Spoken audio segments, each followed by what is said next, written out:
اللهم صل على محمد وعلى آل محمد كما صليت على إبراهيم وعلى آل إبراهيم إنك حميد مجيد. اللهم بارك على محمد وعلى آل محمد كما باركت على إبراهيم وعلى آل إبراهيم إنك حميد مجيد. اعوذ باللہ من الشیطان الرجیم. بسم اللہ الرحمن الرحیم. ان اول بیت وضع للناس للذی ببکة مبارکا وهدى للعالمین فیہ آیات بینات مقام ابراہیم ومن دخله كان آمنا وَلِلَّهِ عَلَى النَّاسِ حِجُّ الْبَيْتِ مَنِ اسْتَطَاعَ إِلَيْهِ سَبِيلًا وَمَنْ كَفَرَ فَإِنَّ اللَّهَ غَنِيٌّ عَنِ الْعَالَمِينَ قُلْ يَا أَهْلَ الْكِتَابِ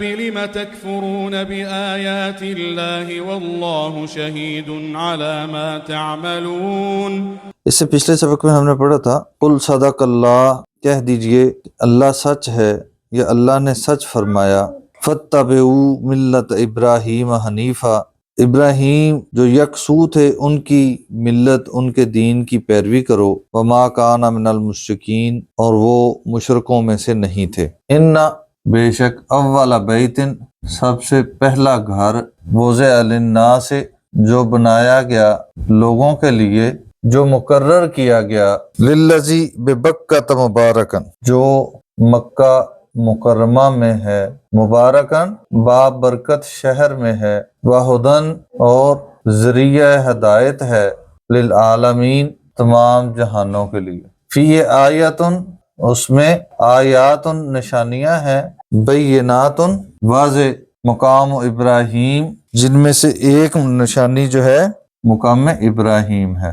ومن دخلہ، اور جو کوئی اس میں داخل ہو گیا، کان آمنن وہ امن میں ہے یا وہ امن والا بن جاتا ہے. وللہ، اور اللہ کے لیے، علی الناس لوگوں پر لازم ہے، حج البیت بیت اللہ کا حج، من استطاع اس کے لیے جو صاحب استطاعت ہو، الیہ سبیلا اس گھر کی طرف، سبیلا راہ لینے کی، جس کے پاس اس گھر تک سفر کر لینے کی استطاعت موجود ہو، مالی جسمانی دونوں طرح سے جو جانے کی صلاحیت رکھتا ہو، اس پر لازم ہے کہ وہ اس کے حج کرے. ومن کفر، اور جس نے انکار کیا، فإن اللہ پس بے شک اللہ تعالی، غنی بے پرواہ ہے.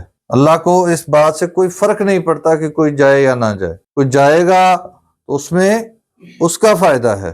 اللہ تعالیٰ بے پرواہ ہے، عن العالمین تمام جہانوں سے.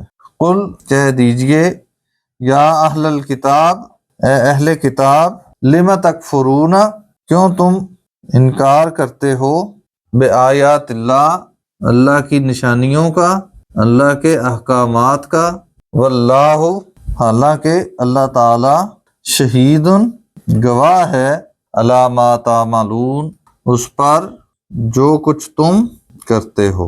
اللہ تعالیٰ دیکھ رہا ہے، اللہ تعالیٰ کو تو سب معلوم ہے تم کیا حرکتیں کر رہے ہو، اسلام دشمنی میں کس حد تک جا رہے ہو، اللہ تعالیٰ دیکھ رہا ہے. تو پھر بھی تم اللہ سے ڈرتے نہیں ہو اور اللہ کے احکامات کی نافرمانی کرتے ہو، اس پر ایمان نہیں لاتے، اس کا انکار کرتے ہو. اللہ تعالیٰ سمجھنے اور عمل کرنے کی توفیق عطا فرمائے.